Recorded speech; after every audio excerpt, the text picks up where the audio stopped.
Hello and welcome to the Ice Guys, brought to you by the National Hockey Now Network. This is the show that takes you into the world of the National Hockey League.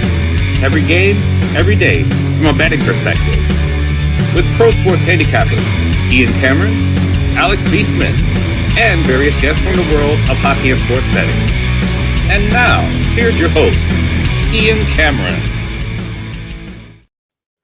Welcome to the Ice Guys, presented by National Hockey Now, Tuesday, January 24th. It is a massive Tuesday here for the Ice Guys show. Of course, our daily live show starting right now, breaking down a huge 11-game Tuesday night NHL card. Looking forward. A lot of opinions I've got on this board tonight, so hopefully things will be for the better and profitable night ahead. Looking forward to that. And, of course, our live betcast tonight at 7 o'clock p.m. Eastern Time. First live betcast of 2023. Great night to have one. There's a lot of good games on the card tonight. And again, it's live betting, commentary. Bring your favorite beverage with you, whatever it is, beer, anything that you want. Obviously, it's just got that bar pub atmosphere. It's what we try to bring to the betcast. Just a lot of fun. Shoot the shit, crack jokes. We had a lot of fun. We were laughing our asses off. Some of the comments and some of the just back and forth we had on the last betcast. It's just a lot of fun. And the one thing we love doing with the Ice Guys show is making the viewers and listeners feel like they're part of the crew, part of the family, if you will. And definitely the betcast. That's why we invite our viewers and our listeners of the show on the betcast. So again, if you are interested in joining me, Alex B. Smith, who is not with us right now, but plans to be with us tonight during the betcast. If you want to join us during the betcast, just send me a DM and I will make sure I send you the link for the betcast before we start tonight at 7 p.m. Eastern. So we're definitely looking forward to that. Hopefully a little more profitable than the last one. The last one, our live bets didn't go as well as I hoped, but hopefully good things on the horizon tonight with the betcast. Speaking of good things on the horizon, we got a good special guest on the horizon right now on the Tuesday edition of the Ice Guys. Mikey, you know him well. He's been on a few times before to help us break down the card, and he's back with us filling in for Alex here this afternoon. Mikey, it's good to have you back on the Ice Guys. How are things? Doing good. Thanks for letting me join you guys as a guest. Tough shoes to fill with Alex, but I'm glad to be back on to talk some pucks. And about that betcast tonight, if you guys haven't joined the show before, definitely think about it, join it. One good thing about it is tons of live betting opportunities that you can try and cash in on. No question about that. And like I say, there's always things that we're looking for. For me, I target, usually a plus price with a team that I think's trailing in the game that looks like they're playing well enough that they could come back and win. I always like plus prices with live bets, getting totals, specifically overs, where they open 6.5. The game gets off to a bit of a slow start. We get maybe a scoreless, first 10 or 15 minutes. And oftentimes you can get that total drop to 5.5, even sometimes 4.5, and even sometimes 3.5 live in game if you get enough. A period of time without a goal. So all the kind of things, we look for and try to capitalize and pounce on when it comes to live betting opportunities on the betcast. So again, 7 p.m. Eastern, send me a DM if you want to join us on the betcast tonight. Briefly on last night's card, I wasn't going to bring up last night's card, but I kind of want to talk about last night's card because it was a good night for yours truly and much needed because Sunday was kind of I hated Sunday's card, and the bets I did make, it didn't go that well. But Monday was a whole lot better last night. The best bet was Florida and the New York Rangers over the total, 6.5. That's now 15 straight overs with the Panthers and the Rangers head-to-head. And a very solid win for the Rangers last night, a score of 6-2. They beat the Panthers. Leafs beat the Islanders 5-2. A little bit of a bad first period it was. Actually, the Islanders outplayed them. And I think Sheldon Keefe, whatever it was, yelling and screaming, kicking garbage cans, whatever the fuck he did in the first intermission, man, it worked. It was a different Leaf team from that point. How about a 4-point night for William Nylander? Outstanding performance again from him. He continues to have a very good season. Baffling he's not an all-star, which tells me all the more reason why I don't get too excited and wrapped up over the All-Star game and the All-Star weekend. It's for the fans. It's trying to showcase the sport a little bit, but it's not one of those things where just like, oh yeah, so excited for the All-Star game. That's why we're not doing any fucking shows, to be honest with you, over the All-Star break. I couldn't care less about breaking down the skills competition and finding bets to make with that. Same thing with the All-Star game itself. Like, I always say, you know what I do? I say, if you want all-star game analysis, I'll just throw the same shit out there every year. I say, we don't do shows. All I say is, if you want to bet this thing, you probably bet overs in the first 2 games of that little mini tournament they do, and then maybe you bet the under in the final game, because with the money on the line, they try to tighten up defensively. That's about it. So, again, the all-star game, I don't get wrapped up about it. That's break time for me. I mean, that's like, peace out. 4 days away from hockey, doing this show. I'm just enjoying it. I mean, I'm not just jumping at the first chance to talk All-Star game. That's for sure. But Nylander not being on the All-Star team definitely was a little bit frustrating and surprising. Frustrating to Leaf fans, I'm sure. Frustrating to everybody. I mean, he's had a good enough season, but nevertheless, he was great last night. Ilya Samsonov was good again last night, too, and the Leafs win 5-2. I had a small bet on the Leafs, an under 6.5 combo, which, again, I told you, every under I touch turns to shit. I've said that for years. And sure enough, I don't get involved with many unders, and I was on that Toronto and under last night for a little bit, but the bigger bet did cash in that game, which was Toronto in regulation, minus 140. The Sabres, 3-2 in overtime over the Dallas Stars. Just as I said yesterday, true to the way I was basically talking about the Sabres on the show yesterday, and played out perfectly. We say that there's one specific role this team has been very good in this year: road underdogs when they're playing an above average or good hockey team. So an above average or better hockey team. And the Sabres have been very good in this spot lately. Another road underdog cash. They've beaten Colorado, Vegas, Boston, Washington, Nashville, and now Dallas. And don't forget, they beat Edmonton and Calgary, the 2 Alberta teams, early in the season on the road trip out there, when they were big underdogs as well. This is when you bet the Sabres.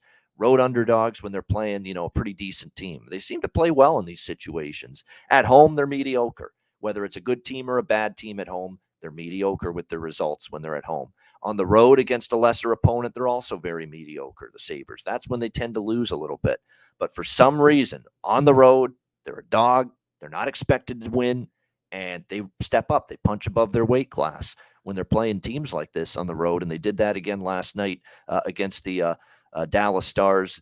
Very solid effort from Craig Anderson, and congrats to Craig Anderson in his 40s, reaching his 700th game in the NHL last night. Great accomplishment, and the Sabres, a great goal, by the way. Owen Power, I've got the power. Owen Power getting his first NHL goal of the season, and really rewarded for a guy that's, I think, continuing to grow and develop as a solid, I think, a chance to be excellent NHL defenseman.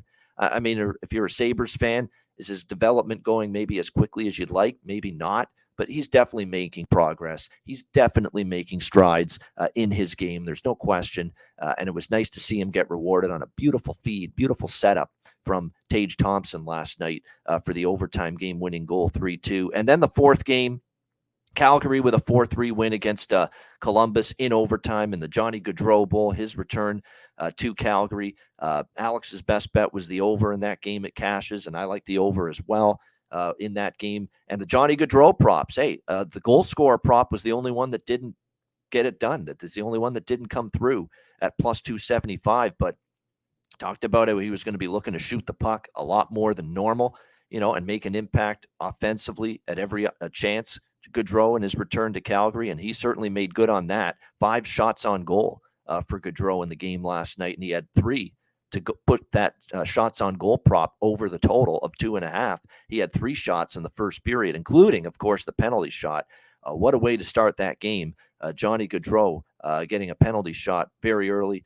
Crowd was on him, and of course he misses the net with the shot. But at the end of the day, Jackets battled, but Jackets, I mean, my gosh, that game, if not for Jonas Korpisalo, it could have been 49-25 ended up being the final shots on goal in favor of the Flames. If not for Jonas Korpisalo last night, that could have been 7-2 or 7-. It ended 4-3. It could have been 8-3 if not for Jonas Korpisalo last night. I mean, Columbus was just an absolute disaster in their own end. I can't believe how many times I saw that team turn the puck over last night in their own zone, right in front of their own goaltender as well, to the point where Korpisalo slammed his stick on the ice after the first period saying, fuck you guys, wake up.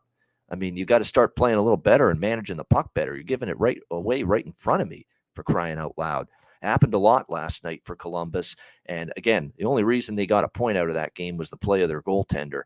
and Calgary gets the 4-3 victory in overtime, spoiling the return of Johnny Gaudreau, who still had a productive game. Like I said, his shots on goal prop that we mentioned on the show yesterday went over, and he also collected an assist and a point, or 2 assists, 2 points for Gaudreau in the game. Some nice setups in the second period there for his 2 points in that game for the Jackets. So solid performance. Great fight, too, with Milan Lucic and Matthew Olivier for the Jackets. Excellent heavyweight scrap as well in that game. So it's a very entertaining game. Normally you don't see that with Columbus, but I figured with everything going on, the atmosphere in the arena, Johnny Gaudreau making his return, you'd get a pretty entertaining hockey game, and we did last night between the Jackets and the Flames. Mikey, how was last night for you? And just some thoughts on the 4 games that took place. Yeah, it wasn't a good night as far as shot props are concerned. All 3 of my guys ended right at 2 shots. I had Heiskanen ended at 2 shots, a couple other ones. But yeah, I was on the under 2 in Toronto. Listen, that was 0-0 with 23 seconds left in the first before Anders Lee found the back of the net. And then they just exploded. Those 5 goals in 4 minutes in the second period just absolutely killed the under. So in my opinion, that game shouldn't have gone over. But I mean, it's one of those, it is what it is scenarios. I think the under was the right play. Without that second period, that game would have definitely stayed under. As far as Buffalo is concerned, I'm pretty proud with what Buffalo did last night. If you watch that first period, Buffalo was just, I don't know on what planet they were on, but the giveaways in the first 10 minutes, just the defensive structure in their own end in the first 10 minutes of that first period. They also didn't get a shot on goal until the 10-minute mark. For them to settle in and play a tough Dallas team against one of the top goaltenders in the league and come out there with 2 points, that's a great learning curve for that team. Yeah, it sure is. And you're right. They're very fortunate, Mikey, that they were only down 1-0 halfway through that first period. They gave up that early goal to Ben.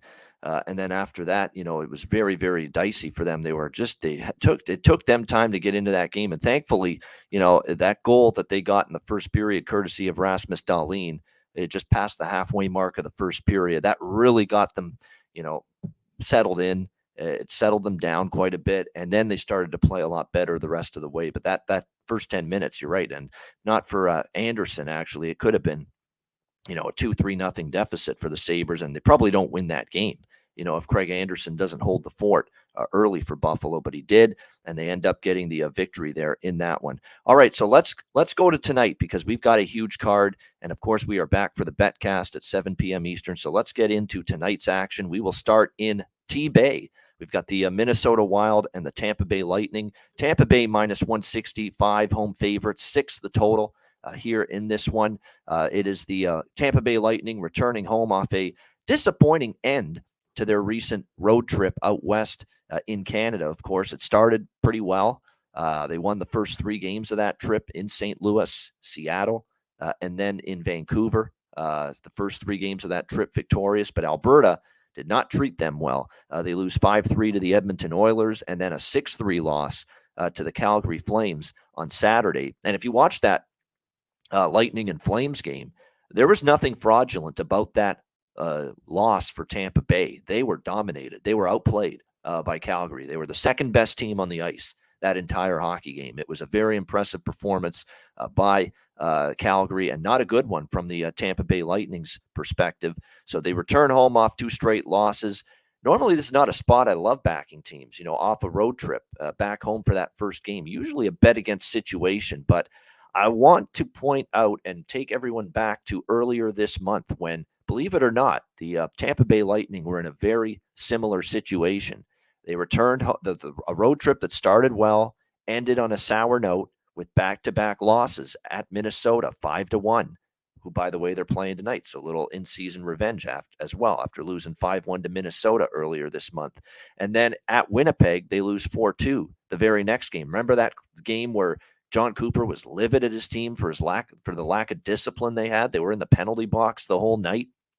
They gave the Jets multiple opportunities, 5-on-3 in that game against the Jets, and they were obviously had the tough end of that trip, losing to the Wild and the Jets. And then they came back home. Again, you would think bet against spot, but they came back home and they were ready. They put the boots to Columbus early in that game. I think they were up 2-0 after the first period. They ended up going on to beat Columbus 6-3. Now, Minnesota's better than Columbus. We do have to point that out. Obviously, this is going to be a tougher opponent than that game was that night against the Columbus Blue Jackets. But, you look at this spot, they've got the Wild kind of scuffling now. Wild have not stepped up on this road trip against the better teams. In fact, you could make a damn good case they could be 0-3 on this road trip right now, because that Washington game, they got outplayed by the Capitals, not for Gustafsson, and if not for them capitalizing on their chances, every chance they got seemed to go in the net against the Caps, and they won 4-2, but they didn't play a great game there either. And then they lose 5-2 to Carolina. They lose 5-3 to Florida over the weekend. So they haven't played well on this road trip, and now they're playing a Tampa Bay team that, I think definitely is going to play a good, solid game, or at least want to bounce back after 2 straight losses to end that trip. The very same spot they were in against Columbus earlier this month, coming back home after a 2-game loss to end the road trip. So definitely I feel it's going to be Tampa Bay coming out strong. I think they win the game, but I think I'd prefer to target the first period, because what we saw with Tampa Bay against Columbus was their best period was the first period by far. They just pounced on the Jackets, and then the Jackets kind of gradually hung around and kind of kept themselves in the game, and they put a couple pucks past Vasilevsky. It ended up being 6-3, but keep in mind, I think one of those goals, if not 2 of them, were empty net goals. So Columbus kind of fought their way back into that game and kind of held it together in the last 2 periods. So I kind of sense this could be that same type of game where you probably get Tampa's best early in the first period, but Minnesota's a good enough team that they could still, stem the tide, as the game goes on, and maybe still get the job done. So certainly if I were to play the full game, I'd look at maybe a Bolts in regulation, but I think for a little bit better bang for the buck, and thinking that especially in that first period, you're going to get this team locked in, wired in. I think that -0.5 that you can get with Tampa Bay first period puck line plus 140 in some spots, plus 145 even in a couple books. I think that's definitely the best way to approach this game with Lightning -0.5, plus 140, 45 in the first period. And I certainly might look at a smaller Lightning and regulation bet as well. Totals wise, certainly would lean over the total as well. Minnesota's defense has kind of crumbled here in these last few games on this road trip, giving up 10 goals the last 2 games combined to the Panthers and the Hurricanes. Tampa Bay has certainly, I'll tell you what, Vasilevsky's not shutting the door. I mean, he really is not. I mean, he gave up 5 to Edmonton, kind of struggled against Calgary. He's obviously still a world-class goaltender, one of the best in the world. He's going to turn it around eventually, but I wouldn't totally rule out the possibility of Minnesota finding the back of the net tonight. And I certainly think Tampa Bay will against Minnesota, and Marc-Andre Fleury, who will be back in net tonight for the Minnesota Wild. Now, he has played historically very well against Tampa Bay at times in the past, but I think getting Tampa Bay here, I think ready for a peak performance tonight after a rough end of that trip. So Tampa Bay first period puck line, smaller look toward the regulation bet, and maybe over 6 -120 as well. Interested in that. Mikey, what do you think here? Minnesota, Tampa Bay. Yeah, both teams on 2-game losing streaks where both teams surrendered a ton of goals. With the total at 6, it seems like the play should be over 6 with the team's recent forms, but there's something about the way they put out this total that's kind of steering me away from that. Even though Tampa lost 2 in a row, John Cooper wasn't really all that upset with the road trip because they did end up going 3-2, and those Alberta back-to-backs are pretty tough. So listening to Cooper's post-games media availability, he really wasn't that annoyed or pissed off with the team. He was more just disappointed with the 2 straight L's. Tampa had a couple of days off. Although that's not that long off a West Coast trip, I do like them tonight. Like you said, these teams just played 2 weeks ago. Minnesota embarrassed them 5-1. But 2 things with that game. Tampa was on a back-to-back, and they had Elliott in net. All right, so a little bit of a different scenario tonight. Tampa has yet to lose 3 games in a row this season. So you got Tampa off 2 straight L's, a 5-1 loss to Minnesota a couple weeks ago. I like Tampa here. I bet them -1 at plus 103. Vasi's recent form is a little bit concerning. He's allowed 3 or more goals in 6 out of his last 8, and back-to-back games where he allowed 4 goals. So it's going to be tough against this Minnesota offense, but I'm expecting a lock it down Vasilevsky performance tonight.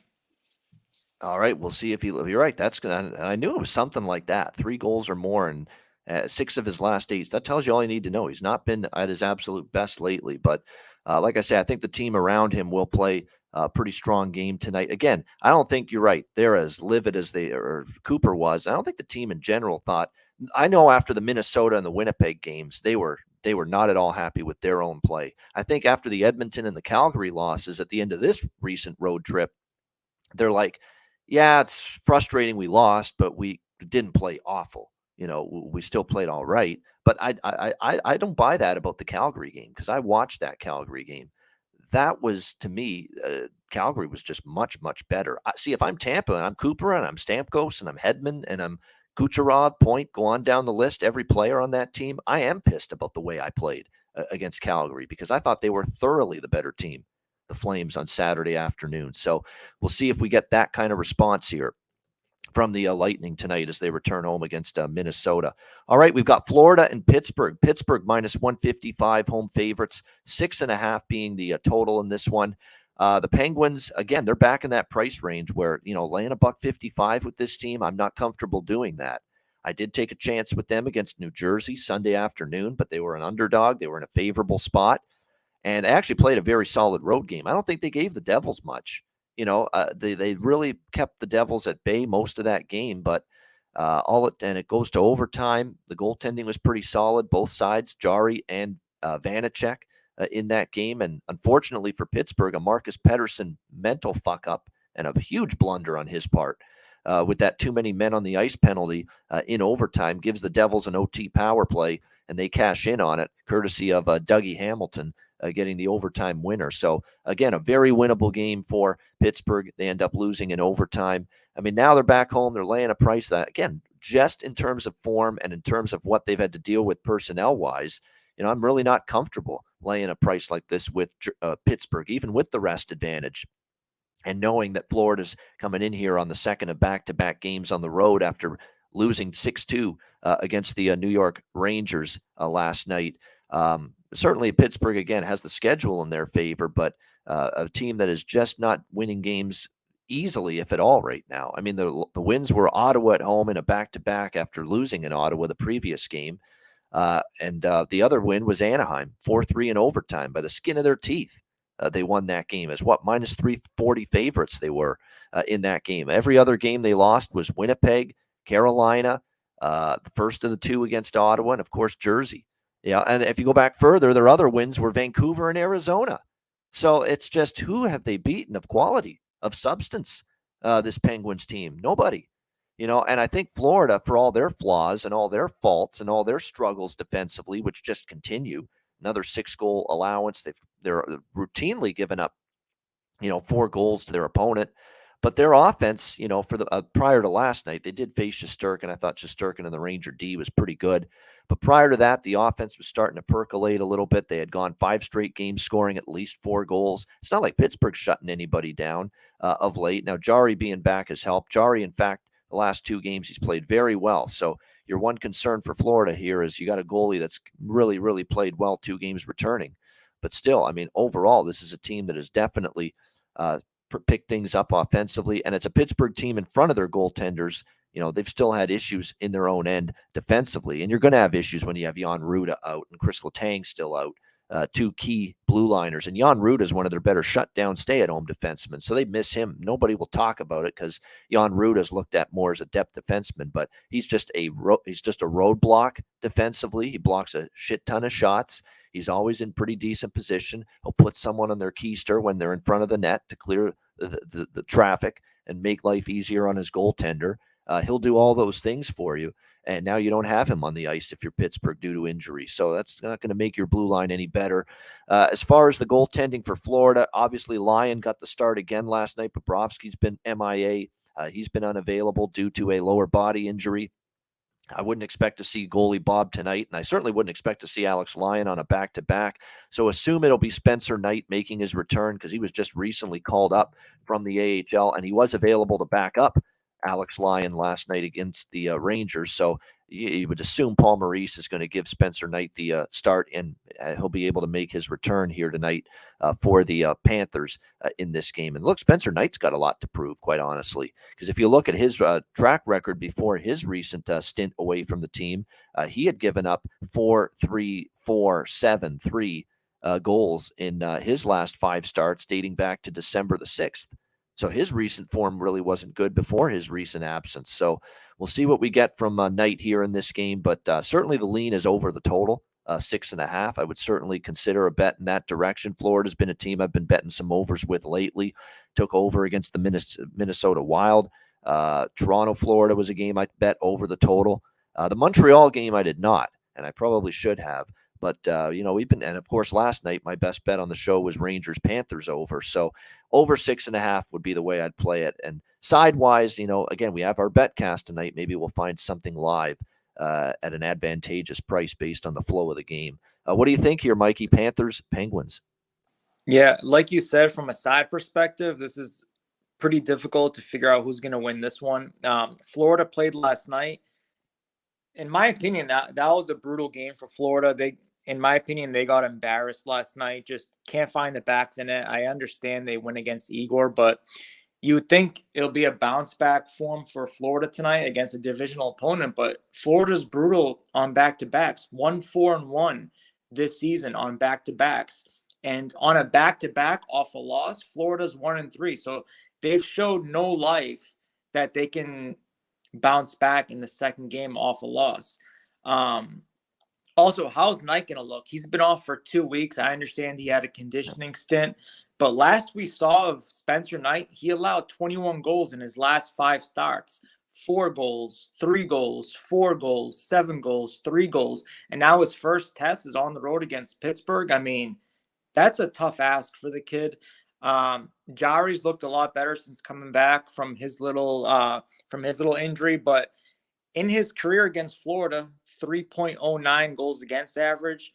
Save percentage isn't too bad. It's at 90, but he's allowed 17 goals in his 6 games against Florida. So although this has been an under series head-to-head, I'm hoping it'll be a scoreless first period and we can get a 4.5 and bet this live over the total. I'm not sold on Pittsburgh. What is it? 4 wins in January. And like you said, it came against Arizona, Vancouver, Ottawa. I mean, I don't know what's wrong with this team besides their back end is hurting right now. Just something's off with Pittsburgh besides that. So I think it's just one of those where you hope the first period is scoreless and grab an over 4.5 live. And I'm just looking at it right now. It looks like, as far as Letang, there is a chance he's back tonight. We'll see if that is indeed the case for the Penguins. And obviously, you're talking about a guy that's been for the last decade plus in his career. Terrific offensive-minded. Not that he's bad defensively, but he's very good, obviously, in terms of getting the puck up the ice and all that. So, and again, we haven't seen Letang. Now, Letang's had a lot to deal with, of course, passing of his dad just recently, and he's missed the last, I think, 10 games it is now for the Penguins going into tonight. So if he returns, we'll see about that. Game time decision right now he is for the Penguins in this game. But, yeah, I like over 6.5. And like you said, that strategy isn't a bad idea either. If you don't like the 6.5, you can always wait for, better numbers and better prices in game. As far as the prop market goes in this game, it goes without saying, Jason Zucker. I mean, a broken record, I'm sure I'm sounding like by now in terms of talking about Jason Zucker, but just someone that's brought all-out effort every night, it seems, for the Penguins. No question. He's been feeling it for them offensively of late. 3 goals and 4 points in the last 4 games for Zucker. Don't sleep on Rickard Rakell either. He's been excellent for the Penguins with 6 points, 3 goals in the last 5 games for this Penguins team. So there's 2 clear prop choices if you're looking at Pittsburgh tonight in this one. Florida, on the other hand, we said it yesterday as well. There's some lineup shuffling going on with them, but Eetu Kulmint-Luostarinen has been such a nice depth offensive piece for them this year. Chris Tierney, someone to keep an eye on for the Florida Panthers. He has been called up from the AHL from the Charlotte Checkers. He was called up yesterday, and he got into the lineup last night and played 13 minutes, and I didn't know he was going to be up as high in the lineup as he was. Paul Maurice had him centering the second line for the Florida Panthers last night between Matthew Tkachuk and Carter Verhaeghe. So if you can find, player props on Chris Tierney here tonight, he's not going to be priced properly. He's obviously playing with Tkachuk and Verhaeghe. I mean, those are two great forwards right there. Those two guys, and Verhaeghe in particular has had a nice year. I mean, you're definitely not going to get him priced properly. It's as simple as that. And even to score a goal for him, it's plus 500 in this game tonight. Now, I wish they had some points props for him or assists props. I don't see any right now as far as Chris Tierney is concerned, but definitely great prop value with him. Maybe by puck drop we'll see some. So Betcast, maybe if I find some by then with his assist prop and points props, we'll mention them. And then, of course, Anton Lundell, I've talked about yesterday. He's getting a lot of opportunity now for the Panthers. Montour, if you can find points props with him, he's been active from the blue line lately for the Panthers, but Lundell as well, up on the top line. He's taken the most of this opportunity. He now has a 5-game consecutive point streak for the Panthers, Anton Lundell, and 3 goals during that 5-game span as well. So a prime option in terms of player prop, undervalued player tonight as well. Plus 325 to score a goal. He's only plus 100, plus 105 at some books to get a point tonight. That's insanity, really. Anton Lundell getting just even money plus price to get a point in this game tonight. Top line, getting power play minutes. Again, he's on a consecutive game point streak as well. What is it? 2, 3, 5 straight games with a point for the Panthers. And just to get 1 point, he's even money, plus 100. I mean, that's just outstanding in terms of value there on Anton Lundell for this game. And if you want to even sprinkle further, plus 580 on a power play point. So, yeah, great value there on Anton Lundell props. Yeah, Verhaeghe, no doubt, Mikey, great call.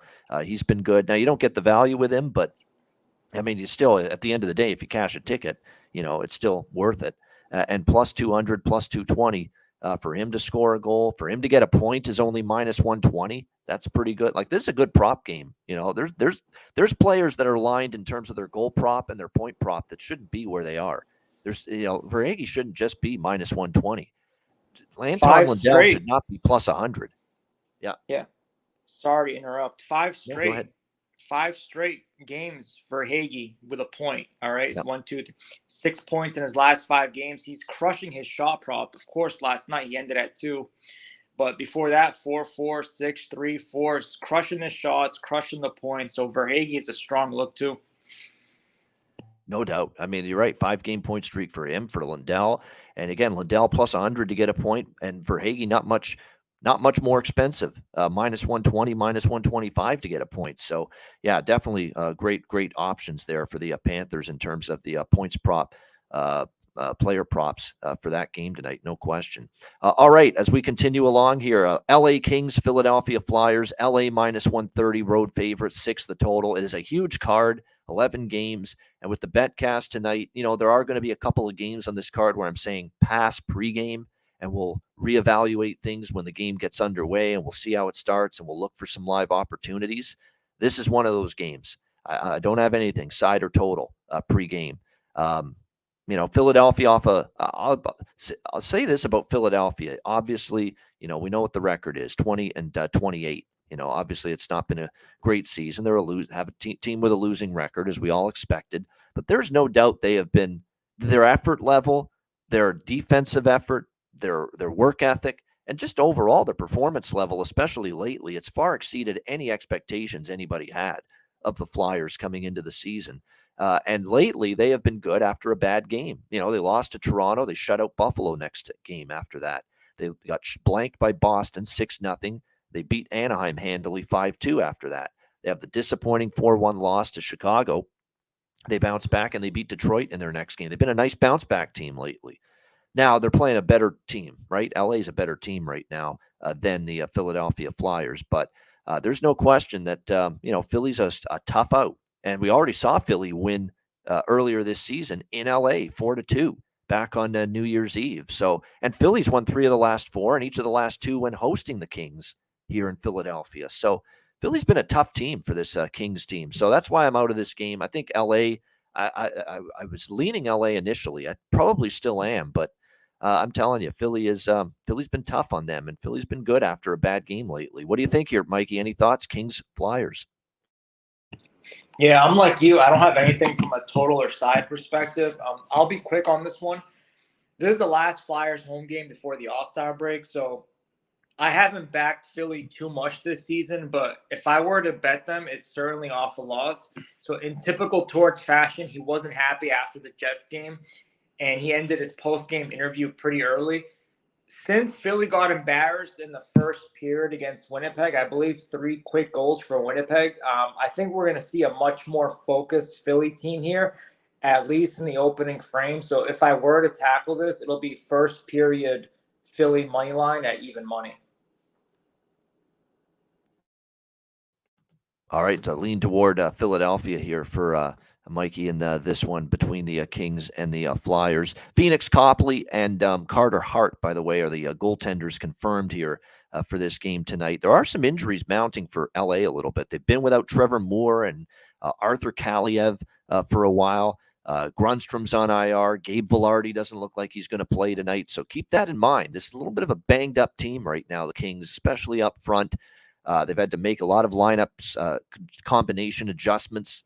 Todd McClellan, because of these injuries, the ones that are most prevalent here is, Byfield's been up with Kopitar and Kempe for a while now. He's stuck with that top line combination for the LA Kings, and he has started to get things going. I'm always interested in Byfield props right now, as long as he remains up on that top line for them. He has 2 goals and 3 points in the last 5 games. Again, he's baby steps right now, because you'd still like to see that production ramp up even more when you're playing with the 2 Ks there, Kopitar and Kempe. But still, he's definitely getting opportunity, no question, to make an impact for this Kings team. If you look the rest of the lineup here, Iafallo, Deneau, and Arvidsson, have been playing pretty well as a line for the better part of the last month or two. And then you look down the lineup, and there's actually some players on the bottom 6 that might hold some value tonight. Jared Anderson-Dolan, I don't know if this is just a flash in the pan, but this guy couldn't, score in several games. I mean, he has gone on a huge goal-scoring drought, and suddenly he gets 2 goals against Chicago, both of their goals in that victory against the Blackhawks. So is that a sign of maybe a little bit of a spurt here for him offensively? If you buy into it, you're obviously going to get insane value for Jared Anderson-Dolan tonight of the LA Kings to find the back of the net in this game. I'm looking at right now him at plus 550 in some spots to score a goal. And they've also got a new kid in the lineup now, again, only on the bottom 6, but Alex Turcotte for the LA Kings. Although there's some hinting he might be moved up the lineup after he was debuting on the 4th line for LA. We'll see if he moves on up. He did have 1 shot on goal, even with only 8 minutes of ice time. They said he played a pretty solid game for the LA Kings. He's only 21, but we'll see if he moves up the lineup a little bit. But for someone that's just making his debut and didn't get a shit ton of ice time, he was apparently very noticeable in the Chicago game the other night. So some interesting looks there as far as the prop market goes. When you look at Philadelphia, it's definitely been Kevin Hayes starting to get going. Of course, the all-star representative for the Philadelphia Flyers is now up to 15 goals, but he's certainly played a lot better offensively for them in recent games. Morgan Frost is starting to find his offensive touch just a little bit, which is about time, because we know it was always there for him, but finding it and playing and, improving his game at the NHL level has always been a concern for him. Lawton's been pretty good with points lately for them. Owen Tippett has cooled off a little bit, did get a point, though, against Winnipeg. But like I said, Morgan Frost now has points in 4 of the last 6 games for the Flyers and 2 goals in the last 4 games. So finally, someone playing on the top line center spot for as long as he has. Morgan Frost on this Flyers team is starting to make more of an impact. So those are prop considerations I'd have for this one. All right, the Boston Bruins, can they be stopped? They are minus 420 road favorites tonight in Montreal against the Canadiens. The old rivalry renewed here, 6 the total in this game. This will be a fascinating game to watch and on the betcast, and I'll throw out some leans, but I really want to see.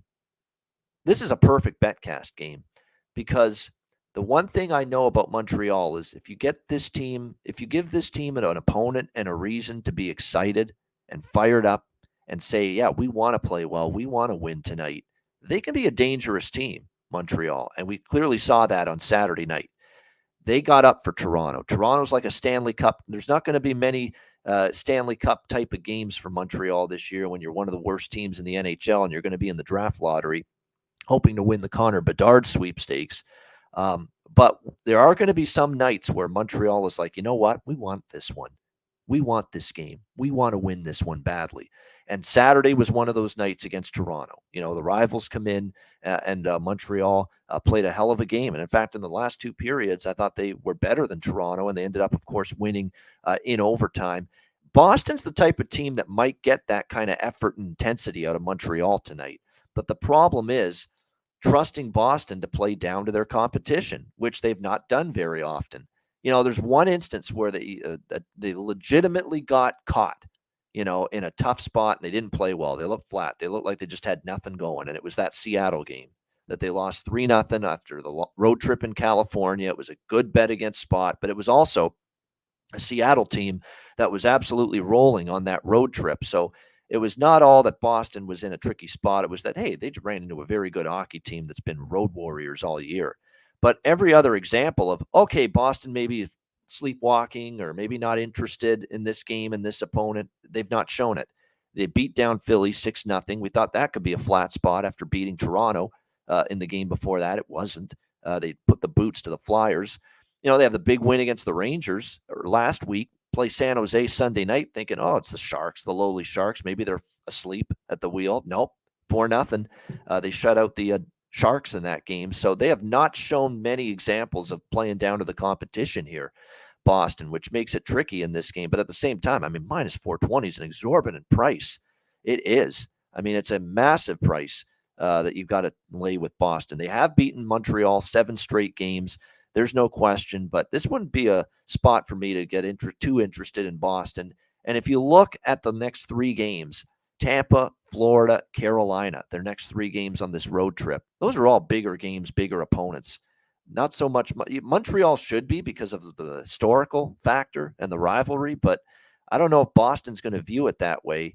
Montreal somehow beat Toronto. Like I said, they were up. The effort was off the charts.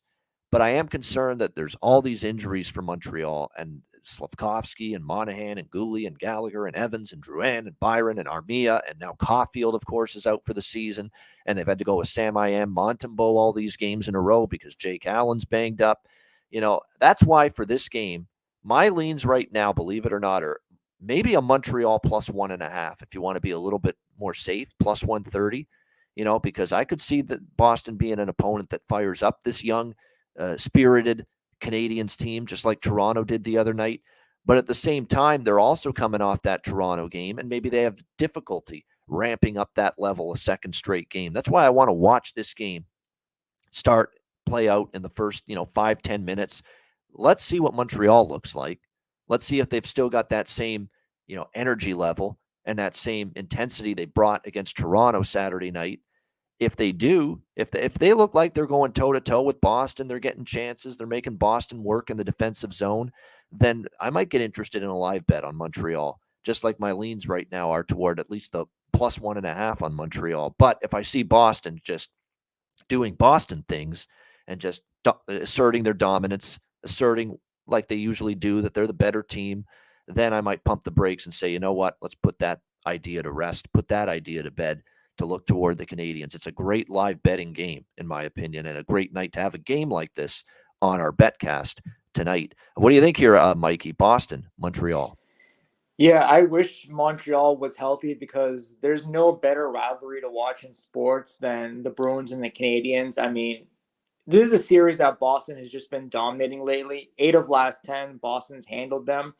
Montreal, like you said, Ian, Montreal will be up for this. They love matchups like this when they're facing Toronto, when they're facing Boston, but I don't expect much scoring coming from Montreal. They're just gutted. Boston should easily win this game by a couple goals or more.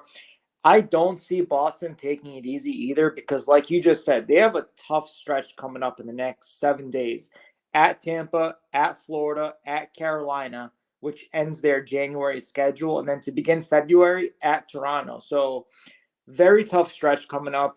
People can say they might lay down on this one. They're not going to lay down. Boston will handle Montreal tonight. You also have Montembeault confirmed in net for Montreal. Here's his numbers against Boston: 1-3, .899 save percentage, 4.18 goals against average. Boston just buries this kid whenever he faces them.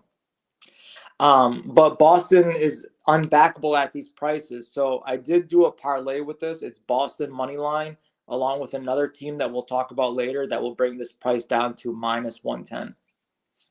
Yeah, no question. Montembeault was very good in the first period. It's worth noting in that Toronto-Montreal game, very important to point out that Montreal had a horrible first period, and they were actually fortunate to only be down 1-0. But it seems like Toronto kind of went to sleep after that. Actually, it was 2-0, I should say, for Toronto after the first period. And Montreal was very fortunate to get that 2-1 goal. And then once they did, they took over the game. But they did get off to a bad start against Toronto. They were able to overcome it. But if they do that tonight against Boston, it may not be as easy to do that. So if the people that are thinking of Bruins first period, yeah. I mean, if Montreal's like the way they were first period Saturday night, certainly Boston's live to get a lead in the opening period. No question about that. Montembeault's been very good. You did mention the struggles against the Bruins, Mikey. That's a great clash of current form versus history against a particular opponent. That's what we've got here with Montembeault, because his current form is very good lately for the Canadiens, but his past history against the Bruins has been a little bit shaky. So it's the perfect live betting game for me. Swayman for Boston. Yeah. Swayman in net. Swayman's not the big drop-off from Allmark that maybe he was early in the season. He was kind of struggling a little bit early in the season, but no, Swayman's been better lately. There's no question for the Bruins in his recent starts. Because you look at it, actually, 3 starts in a row, Mikey, 1 goal or less. So he's turned it around. That's what I wanted to say. When I see people on Twitter, when they see Swayman confirmed, I swear they think like Helen Keller's confirmed between the pipes for Boston. I mean, this is the best. I think it's Aaron Dell or something. Yeah. This is the best 1-2 tandem in the NHL. And I know I'm from Boston. I'm not trying to really be a homer with this, but Swayman, 7 out of his last 8 starts, 2 goals or less. I mean, this guy's a solid 1A. He's not a 1B. He's not a number 2. This guy would be starting in any other NHL team. So, I mean, like you said, he's not a drop-off from Allmark. This is a solid tandem. Yeah, he's been solid. He's been really good lately, in fact, for the Boston Bruins. Like I said, in October, you could have said, hey, what's wrong with Swayman? But it was a long time ago. He's played a lot better here the last few games for the Boston Bruins. All right, San Jose, Detroit. We've got Detroit -150, home favorite, 6.5 the total in this one. My first lean is over, always with again, San Jose and a lesser team, Detroit. Now Detroit's gone under in 2 straight, and finally we saw an under with San Jose in the 4-0 loss against the Bruins. But let's keep in mind before that, this San Jose team was going along at a very strong 7-1-1 clip to the over 9 games before that. And yeah, I think we'll get back to something similar here in this game. Detroit had 31 shots, and Derek Lalonde after the game against Philadelphia the other night said, we had chances, we just didn't put it away, and so they did, and if the bottom line is when you got a team that's got held to 1 goal, that had opportunities, didn't find the back of the net, chances are they rectify that. The focus is that in practice. When you only score 1 goal, you focus on that. And you bounce back here against a San Jose team that gives up goals in bunches, you're probably going to have a bounce back offensive night as a team here if you're the Detroit Red Wings in this game. But San Jose is, for all their struggles, they're only 2-7 in their last 9 games. Struggles have been defensively. The team is still somewhat capable to score goals. If you look during this stretch, going back their last 10 games, they've scored 5, 4. They did only score 2, but against Boston. They scored 4 again against Arizona, 3, 1 against Edmonton, and obviously Edmonton, an above-average team, 3 against Jersey, 5 against Dallas, 3 against Columbus, obviously shut out by Boston, again, one of the best teams in the NHL. But for the most part, you've been able to get San Jose to chip in offensively, and there's a lot of trends here. If you actually look at some recent trends here, long-term, Detroit in their last 58 after 2 goals or less, 39 and 19, pretty strong to the over. The San Jose Sharks, like I said, have been trending over. The interconference games against Eastern Conference foes for San Jose have also been trending over the total as well. So that's basically the direction I would go here in this game. It's going to be James Reimer for San Jose and Ville Husso, your goaltenders, in this game for their respective teams. Like I say, with Husso, he was good against Philly. It was a lot better, but still, his recent games, he's not been nearly as sharp. And before that Philly game, we saw him give up 5 to Colorado, 4 to Columbus, 5 to Winnipeg. So his, play kind of trended backward just a little bit, been a little bit better the last 2, but I think San Jose could still contribute. 2 of the last 3 meetings have gone over, and I definitely think Detroit will score some goals. In fact, I wouldn't talk anyone out of over 3.5 team total with Detroit. I might do a split here in that regard, a team total Detroit along with that full game over in this game. What do you think here, Mikey, with San Jose Detroit? Yeah, this is a tough game. Sharks lost to Detroit 7-4 a couple months ago. Sharks get shut out by Boston last game, and then they got beat by Columbus 5-3. It's just tough to back this Sharks team right now, but I'm also not about to lay a price on Detroit either, so this is a pass for me. Hopefully a low-scoring first and try and bury the over live.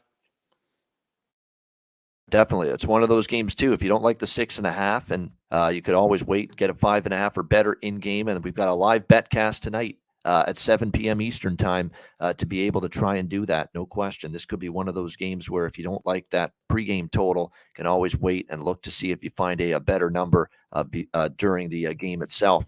All right. Next game here on this. And by the way, prop-wise, basically, I'd kind of look more toward Detroit props. I think they're going to be more of the assertive offensive team. Not tonight. Not that San Jose won't score, but, I'd be looking at Michael Rasmussen. I'd be looking at Jonathan Berggren's finally on the top 6. It's about friggin' time. What took so long? I have no idea, but this kid has been noticeable, and now he's finally going to get some more ice time. Look, he's got a prospect that's got some offensive upside. Bertuzzi being out, I think, is what's opened up this spot for Jonathan Berggren to move up the lineup for the Red Wings, because Tyler Bertuzzi's on the injured list again for them. So keep that in mind. I think that could present some prop value here with Berggren tonight against the San Jose Sharks. All right, next game on the slate here, we've got the Vegas Golden Knights taking on the New Jersey Devils. New Jersey here, minus 180 home favorites here in this game. The total currently 6.5 across the board. This game's ESPN Plus, by the way. Vegas and New Jersey, exclusive game, ESPN Plus, with Bob Wischusen calling the play-by-play of this one.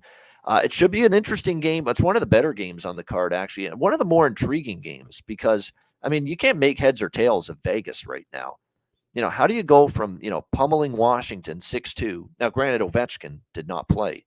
A late scratch Saturday night. We should point that out. But how do you go from that, even with Ovechkin out, still a solid win? How do you go from that to losing 4-1 to Arizona the next night and getting dominated, by the Coyotes in that game? Now, it'll say on the shots on goal, 36-22 for Vegas. I watched a lot of that game. I thought they could have gotten some better quality chances than they did. I think really only in the third period did they carry the play to Arizona. I thought their play was mediocre. They didn't have a good first period, in my opinion. And to me, there's just lulls in their game, too many lulls in their game right now, the Vegas Golden Knights. And you can't have lulls. You can't have games where you're kind of going through the motions, not when your just artillery has been severely weakened by all kinds of injuries, like the likes of which the Golden Knights have right now. You're still without Theodore and Whitecloud on the blue line. Howden, Carrier, Mark Stone is still out due to an injury, upper body. We're not going to see him probably for at least a few more games.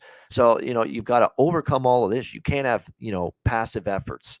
You can't have, situations where you're not willing to put in the work, because when you're undermanned and you've got the injuries Vegas has, you've got to be able to step up and you've got to be able to outwork the opposition to make up for the deficiencies you have in your personnel group. And right now, they're just not doing that enough, the Vegas Golden Knights. On the flip side, the Devils, they've, rectified their struggles, which were immense December into early January. They've now turned it around. They're 6-1 in their last 7 games. The only loss was in overtime at the end of that road trip in Seattle. So they've got their game back together again. That being said, it's a big price, and it's still a Devils team that for the duration of the regular season, they're a 500 home team, 12-12. And you counter that with a Vegas team that has actually played their best hockey all season on the road. They've actually won more road games, one more road victory this season for Vegas than they have at home. Where historically T-Mobile Arena has been just such a huge home ice advantage for them. This year, they've been road warriors, though, 15-6, the Vegas Golden Knights on the road this season. So I think I'm tempted by Vegas in this spot. Off a bad game against Arizona, that's got to leave a bad taste in everybody's mouth, the way they played in that game against the Coyotes on Sunday night. And if you actually look at New Jersey here, while they're 6-1 in their last 7 games, the Ranger win was an overtime win. Carolina was a close game. They beat Anaheim big. Who cares? Anaheim stinks. New Jersey, there was some empty net goals that padded the lead there. The San Jose win took a shootout. Seattle game they lost, but that went to overtime. The Pittsburgh game Sunday afternoon back home, that took overtime. So they're winning games, but they're not winning games comfortably. They're not winning games easily. This probably is going to be a tight, close, competitive game. The draw might be worth a sprinkle. I mean, New Jersey's gone beyond regulation, 3 straight games. No doubt that might be worth a look. Last year, when these teams played, we saw, again, a 5-3 win for Vegas in New Jersey. And keep in mind, one of those goals, I believe, was an empty net goal. So that was a close game. New Jersey won in Vegas 3-2 last year. That was a close game. So, draw, maybe a little shot with Vegas plus 150. I'm certainly leaning in those two directions here. What do you think, Mikey? Golden Knights, Devils? Yeah, anytime I see Vegas at these odds, 140, 150, to me, you got to back them. But the problem is I don't like how this team plays when Mark Stone is missing out of the lineup. And I don't think Jack Eichel's 100%. His game has definitely dipped a lot. I just don't think health-wise he's 100%. Whatever nagging injury he's had lately, I just don't think it's healed completely. It's the 5th loss in the last 7 games for Vegas, where they've gone outscored 24-17. The schedule is only going to get tougher for them. I agree with you. It's Vegas or pass. New Jersey is winning, but that's their 5th overtime game in January. So, like you said, they're winning, but they're barely scraping by. So I'm going to have to think about it a little bit more, but it's going to be either Vegas or pass. All right, Vegas or pass for Mikey here in this game. Goaltending, by the way, for this matchup, Golden Knights and Devils. We likely will see Vitek Vanacek. Makes sense. He's better than Mackenzie Blackwood. Finally, Lindy Ruff, I think, is realizing that, and he's been going with Vanacek repeatedly. Looks like Vanacek will be the goalie for New Jersey. We don't have it confirmed yet for Vegas. We assume Logan Thompson, but we'll have to wait and see on that. As far as the prop market goes for this game, as far as the Devils are concerned, Dougie Hamilton from the blue line had a great game, obviously, against the Pittsburgh Penguins, including the overtime winner. I mean, Nico Hischier has been automatic with the point streak. I mean, if you can put him in either over, not so much over 1.5 points, because there's been a lot of games he's only gotten 1, but we're still talking about someone that scored a point in 4 straight games, that has a point in, I believe, 11 of the last 12 games for the New Jersey Devils. Jesper Bratt, has 4, 5, 6 points in the last 5 games for the Devils as well. Dougie Hamilton's been chipping in from the blue line. Jack Hughes, it goes without saying, an awesome performance all season from him. He has now scored. Look at the last several games he's been on since December 30th.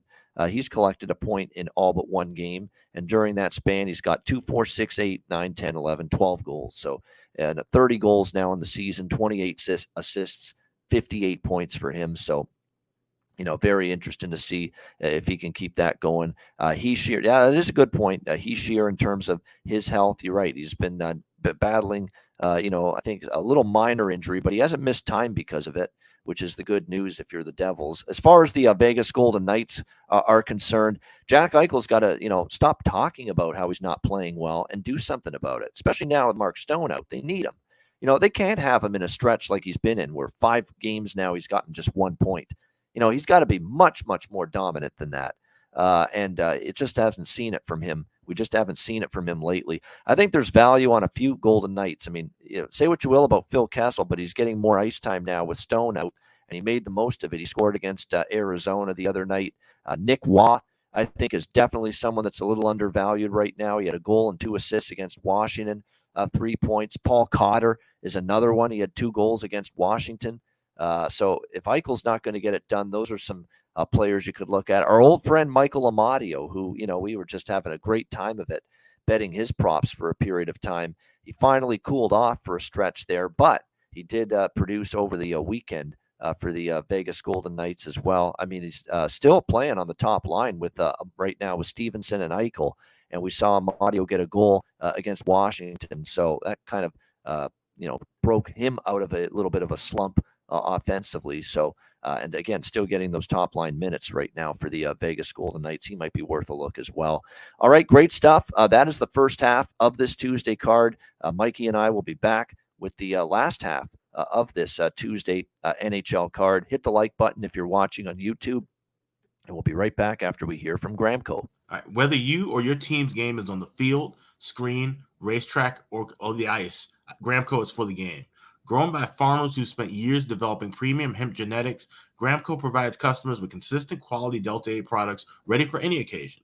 Gramco currently offers numerous Delta 8 products such as vape cartridges, disposable vapes, pre-rolls, gummies, wake and bake coffee, and more. Gramco offers an enjoyable legal high delivered discreetly and directly to you, and is also available at many American retailers as well. Get the best Delta 8 cannabis products on the market shipped quickly and discreetly from Gramco. If you visit www.thegramco.com, use promo code ICEGUYS, you get 25% off of any order, and all orders on the site that are $50 and higher are shipped free with standard shipping. So live elevated with Gramco and check out their wonderful Delta 8 products today.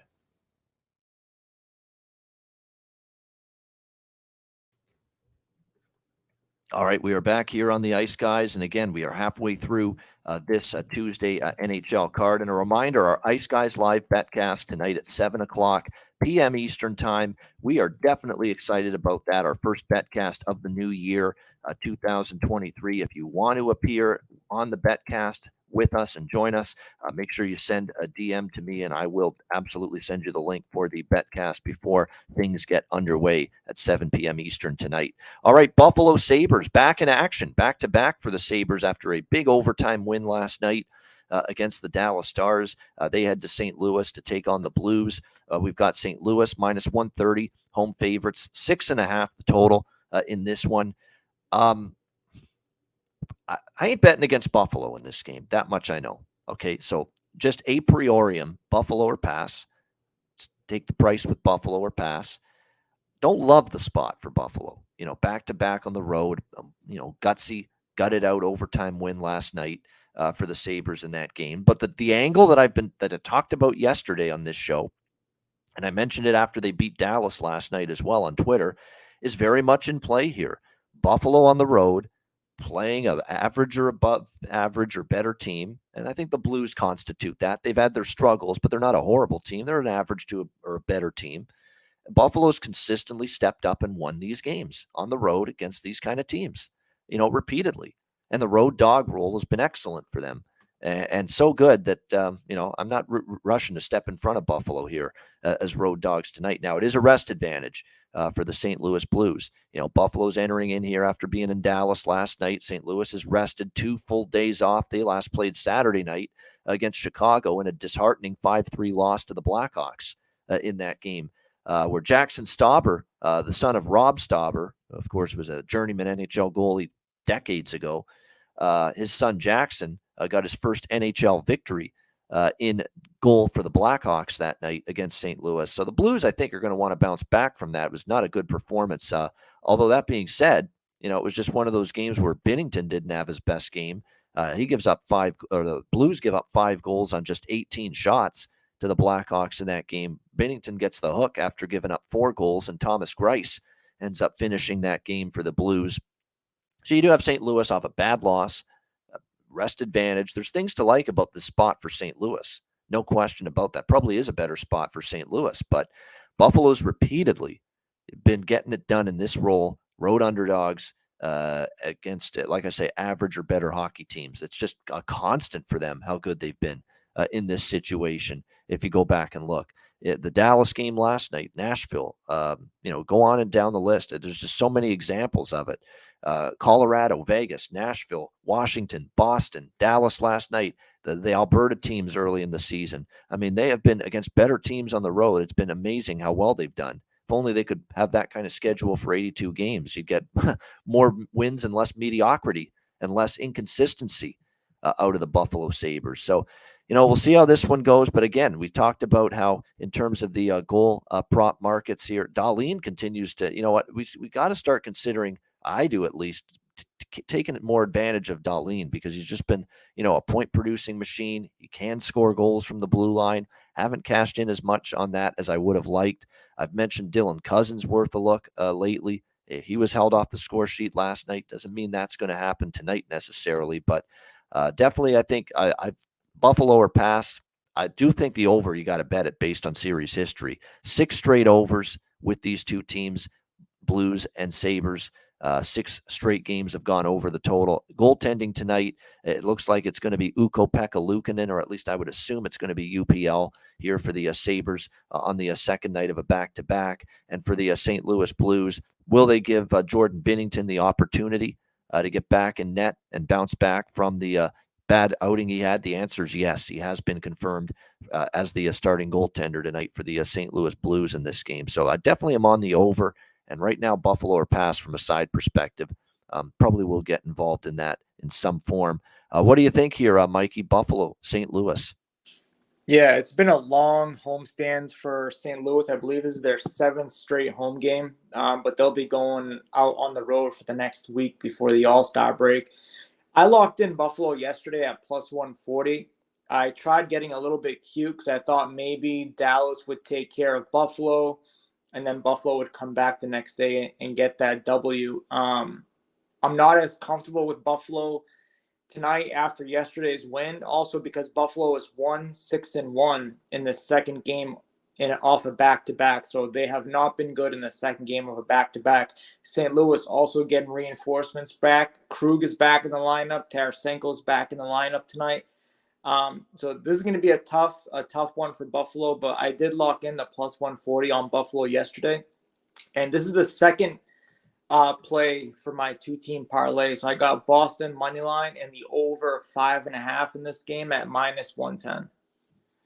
All right, there we go. Good stuff indeed from Mikey there on the Sabres and the Blues. There is one thing I was trying to mention. There was a prop of some kind on the St. Louis side. I know I wanted to mention it. I'm just trying to think of it right now. I'm just looking. Oh, yeah.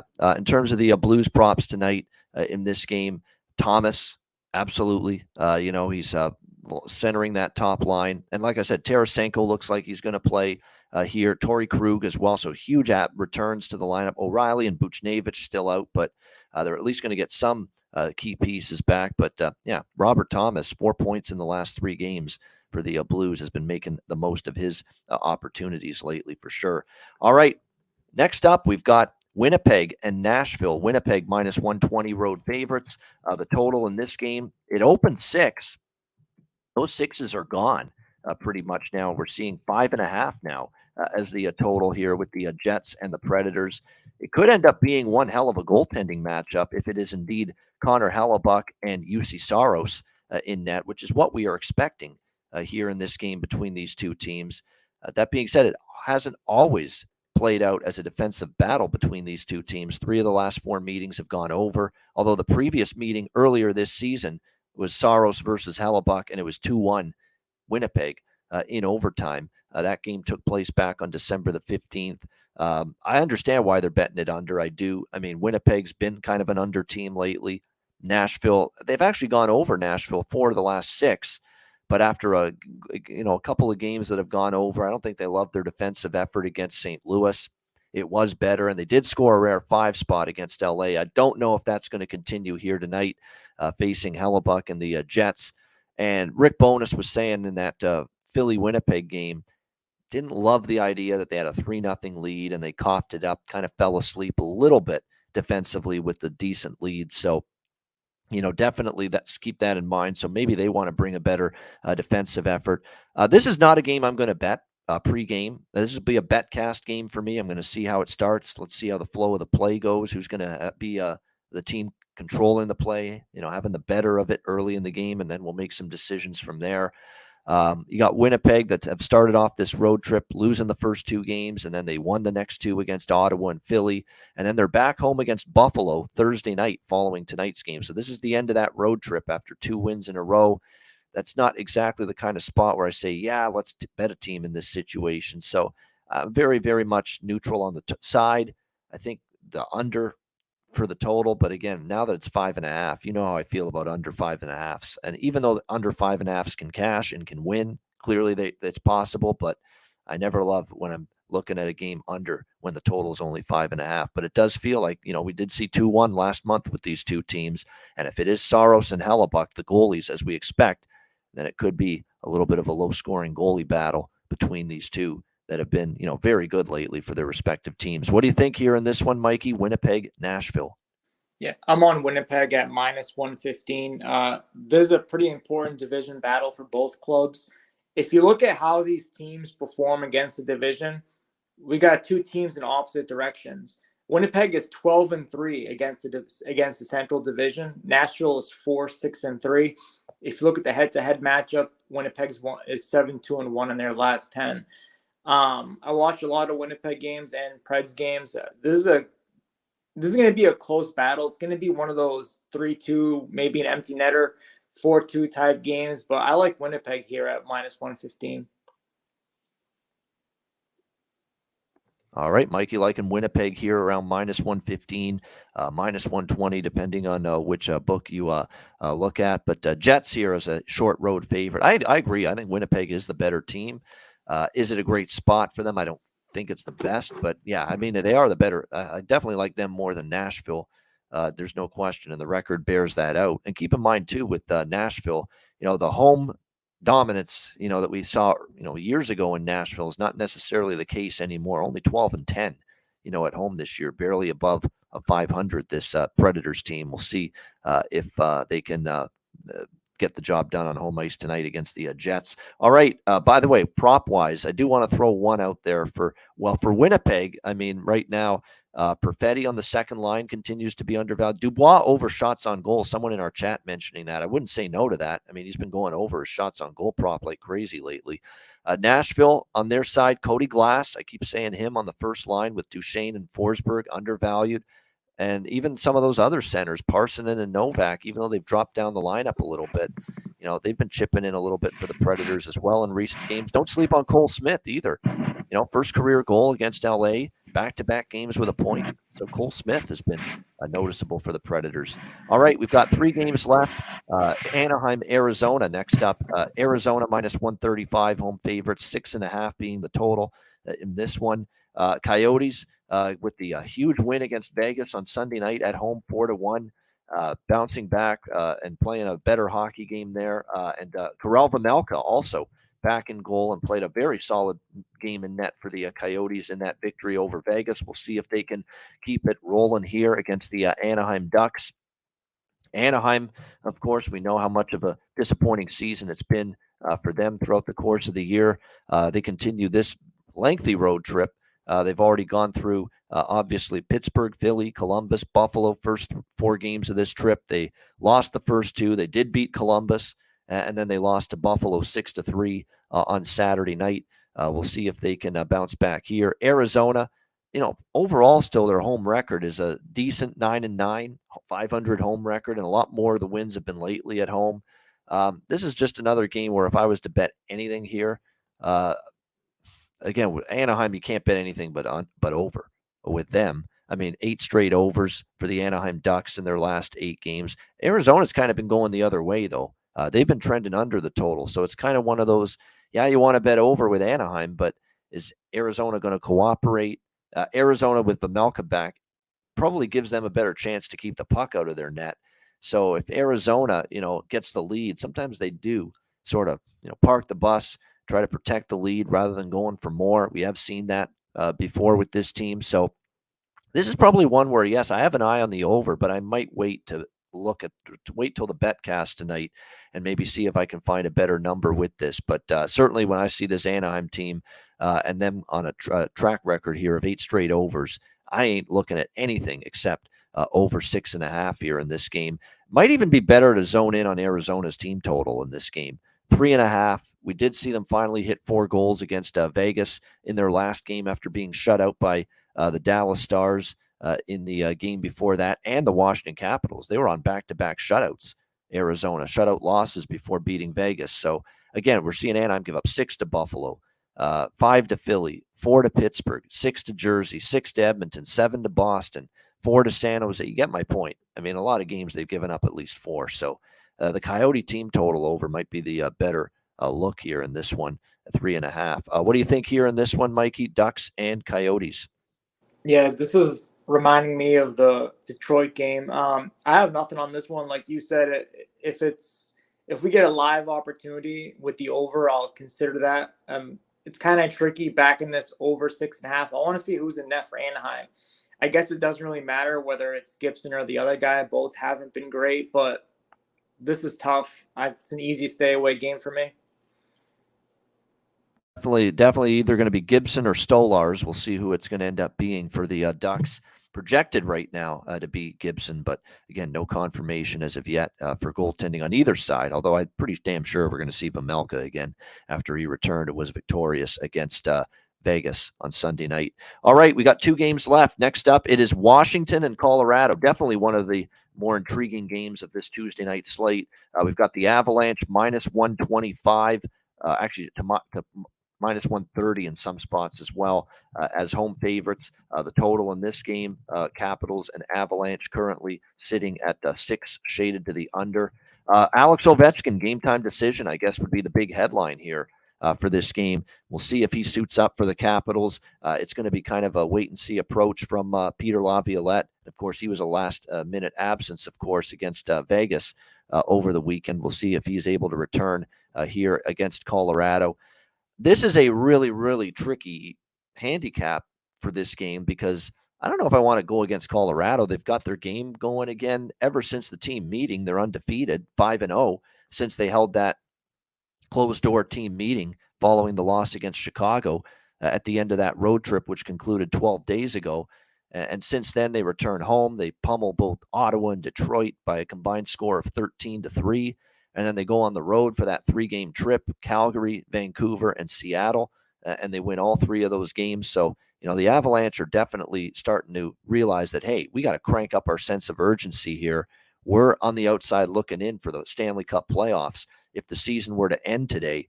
And if we want to make it, we've got to just play better hockey and get our game together again, both ends of the ice. And what I like about Colorado is they've had games where their offense has exploded, showing more ability to put the puck in the net like we've become accustomed to from this team. And it's helped that McKinnon's been back, and Rantanen and Lehkonen, and Nichushkin, of course, just recently came back from an injury. They've also gotten the likes of Newhook, Comfer at times, Rodriguez stepping up offensively to help out. Still banged up on the blue line with Josh Manson on IR, Bowen Byram on IR. Cale Makar, by the way, has already been ruled out tonight once again with his upper body injury. So this will be the 4th consecutive game that Cale Makar will be out of the lineup for the Avalanche tonight. And of course, the other defenseman that might not play tonight is Eric Johnson, the old veteran, day to day. He got injured in practice on Monday or did not practice Monday, rather, after getting injured against Seattle. And he may not go tonight either. So you could be looking at a very, very ravaged blue line tonight for the Avalanche. There's a potential anyway for 4 players that would normally be in your top 6D, that would normally be in your starting 6 defensemen.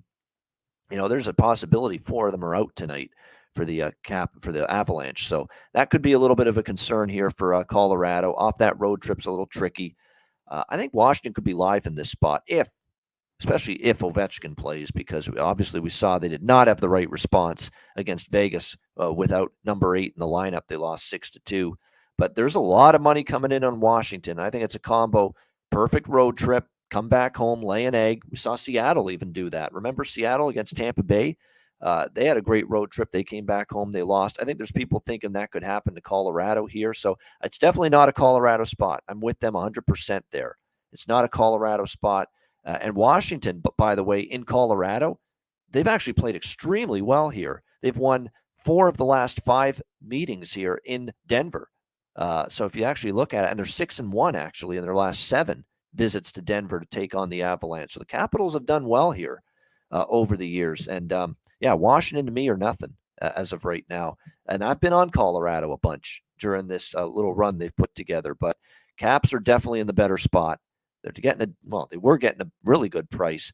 Money's really come in heavy on the Capitals. You're not getting as good now at plus 110, plus 115, but totally understand the money move, and I lean in that direction as well. Washington plus price. What do you think here in this one, Mikey? Washington, Colorado.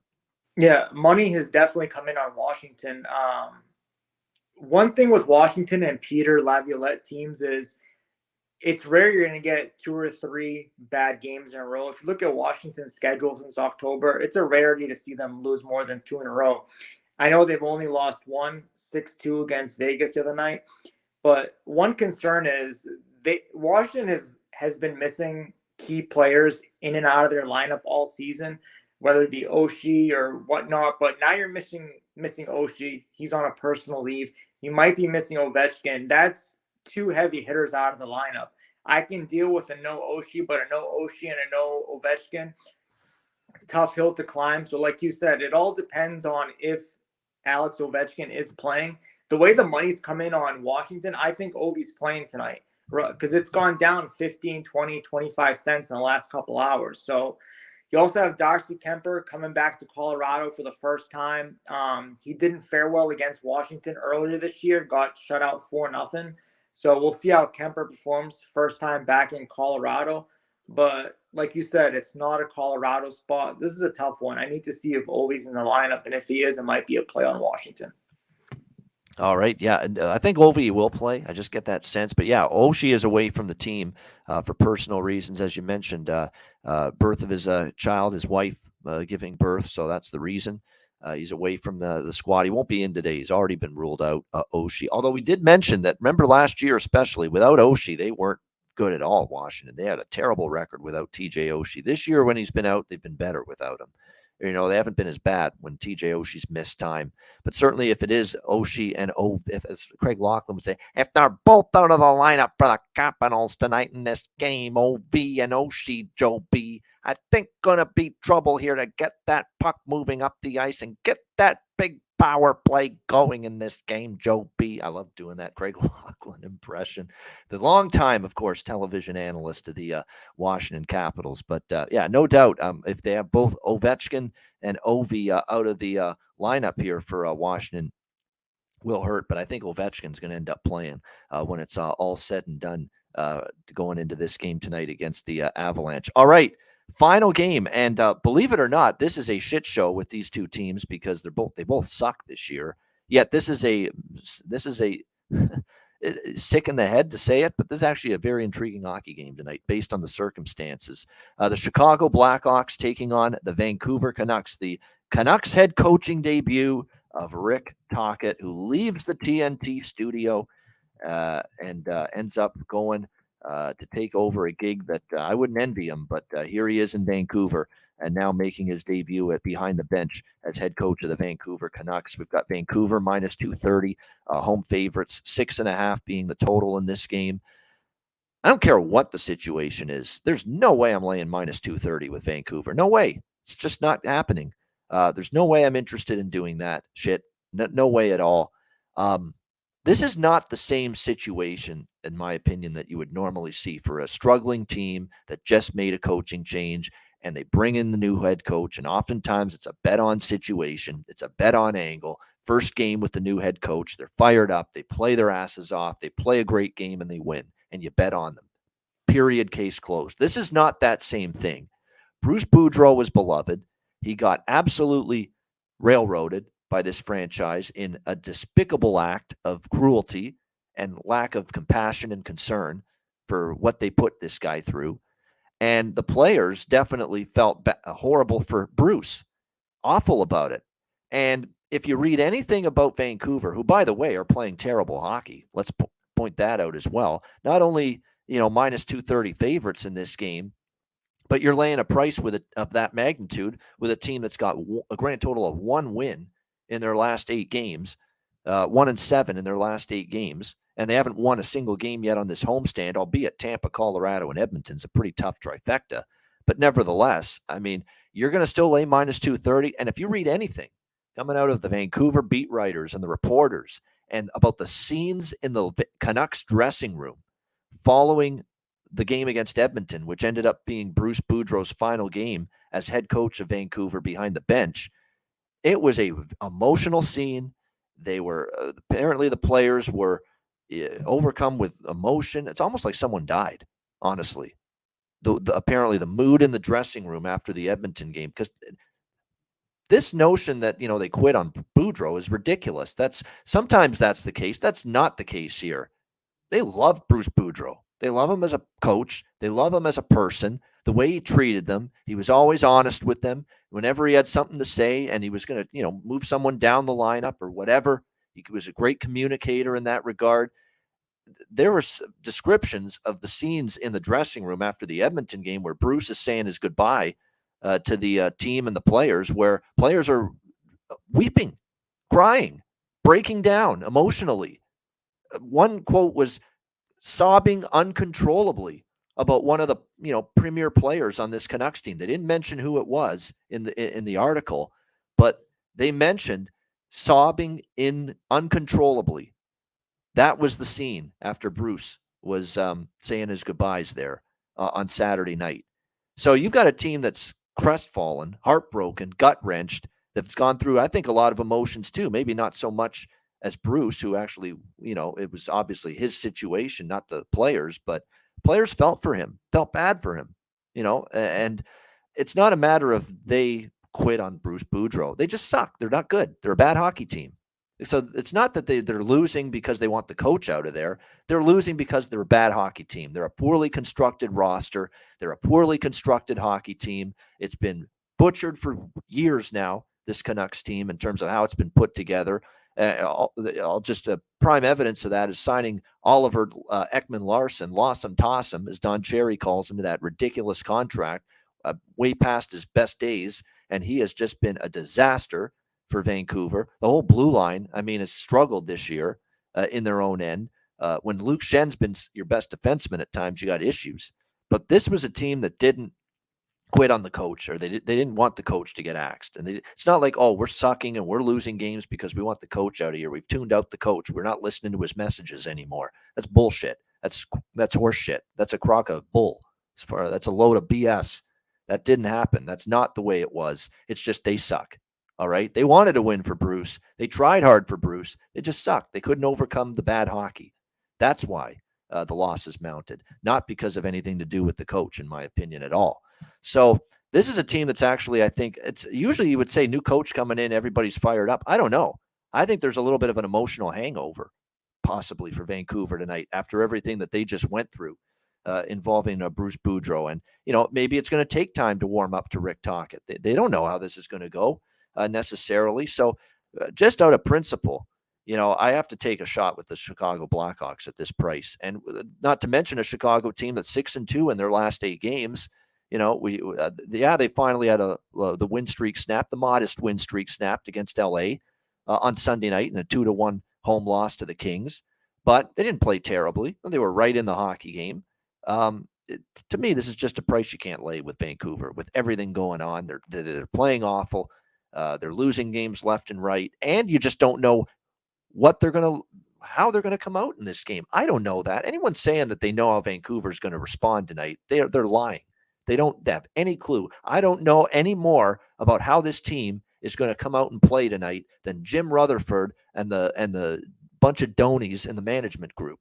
They probably don't have a clue either tonight in this game, how this team is going to respond to everything that's gone on.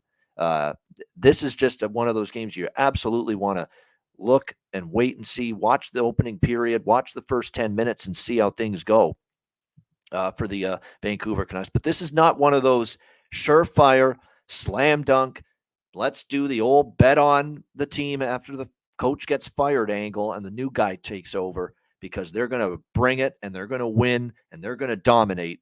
This is that one situation that it's not so easy and so cut and dried that it's going to go that way with everything that just went down with Bruce Boudreau. So I'm looking at this here as Chicago or pass, clearly. At this price, plus 190, it's Chicago, and I don't want any part of Vancouver in this kind of favorite price range. They suck. They're playing horrible hockey. The goaltending's not good enough, regardless of whether it's Spencer Martin or tonight's starter, Colin Delia, who will be playing his old team. So maybe, there's a little angle there that does help Vancouver, is that Colin Delia, who's going to start in this game, used to be with the Chicago Blackhawks organization, but that doesn't trump and overcome the fact that this team is laying a ridiculous price that I want no part of. Simple as that. What do you think here, Mikey, Chicago and Vancouver? Yeah, you're spot on with everything you just said, Ian. It's scary to me that the brass, the top officials in Vancouver organization, think this is a coaching problem. Bruce Boudreau has done nothing but win every stop in the NHL in his coaching career. Washington, 201 and 88. With Anaheim, 208 and 104. With Minnesota, 158 and 110. And with Vancouver, 50 and 40. Winner, winner, winner, winner everywhere he's gone.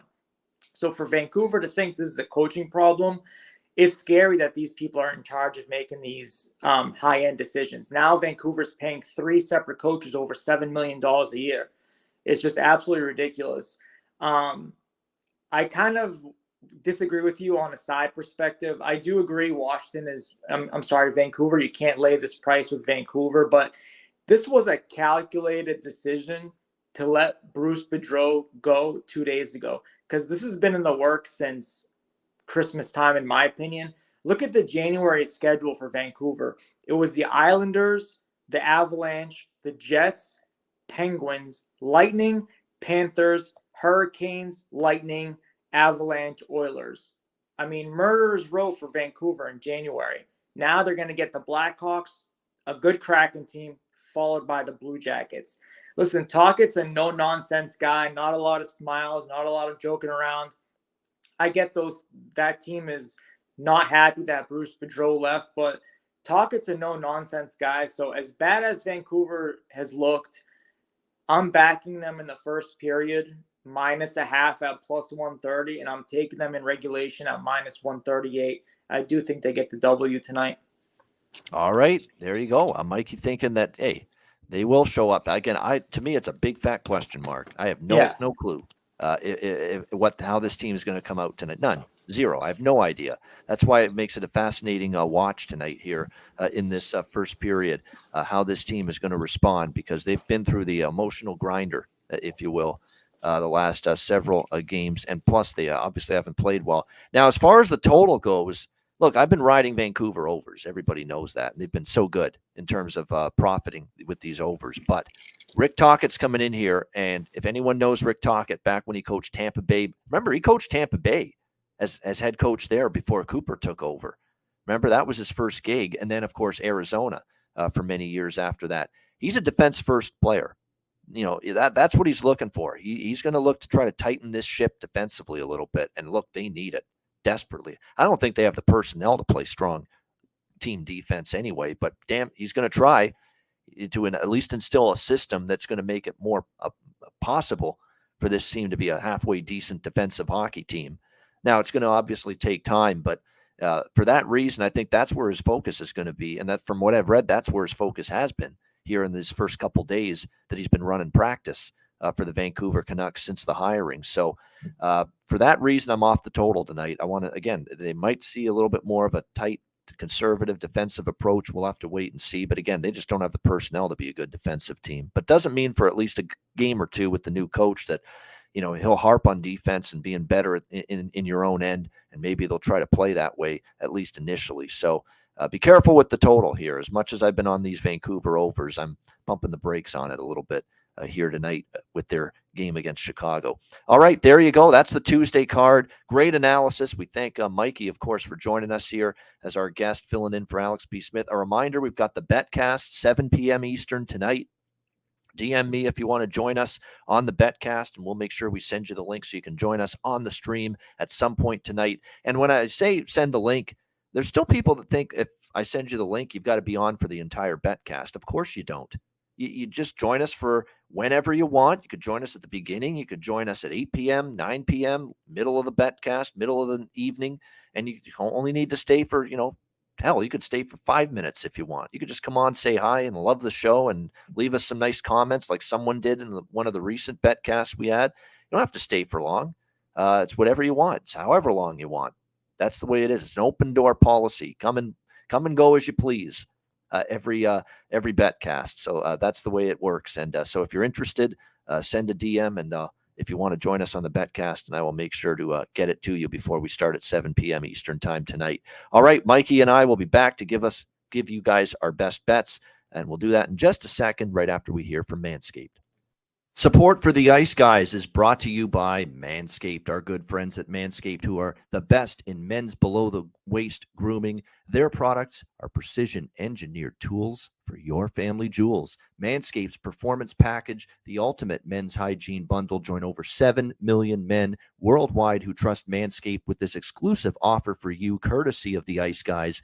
Get 20% off of any purchase and free worldwide shipping with the promo code ICE Guys. That's promo code ICE Guys, all one word, ICEGUYS at manscaped.com. If my math is correct, that's about 400 million balls that you can help preserve with manscaped.com using the promo code ICE Guys. You get the Performance Package 4.0. It is a game changer. The Lawnmower 4.0. It takes care of this, among other things.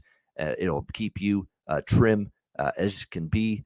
The Lawnmower 4.0, waterproof. Same thing with the Weed Whacker, which takes care of your ear hair, nose hair. I mean, nose hair in particular. You know, I'm getting up there in age, and nose hair is becoming definitely more of an issue.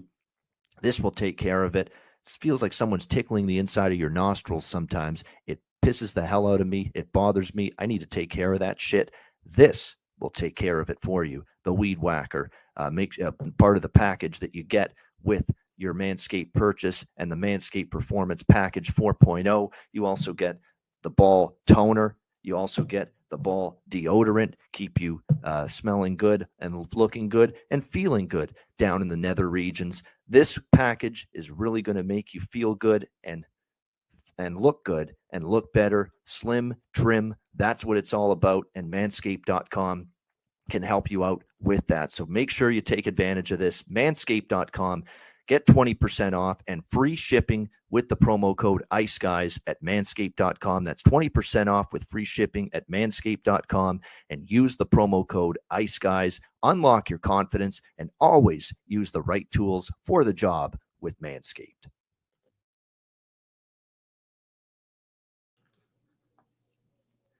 All right, we're back here on the Ice Guys, and it is time for Best Bets to wrap up this Tuesday edition of the show, although we're back again for our live betcast later tonight, and our guest on the show here today will also be part of that betcast tonight. Mikey, what do you like for Best Bet?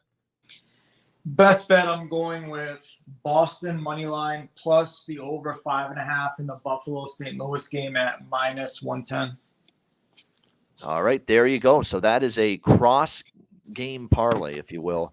Boston money line combined with Buffalo St. Louis over 5.5 for Mikey there with that as his best bet for this Tuesday NHL card.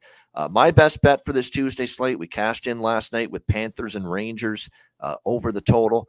Pretty good look there as far as that goes.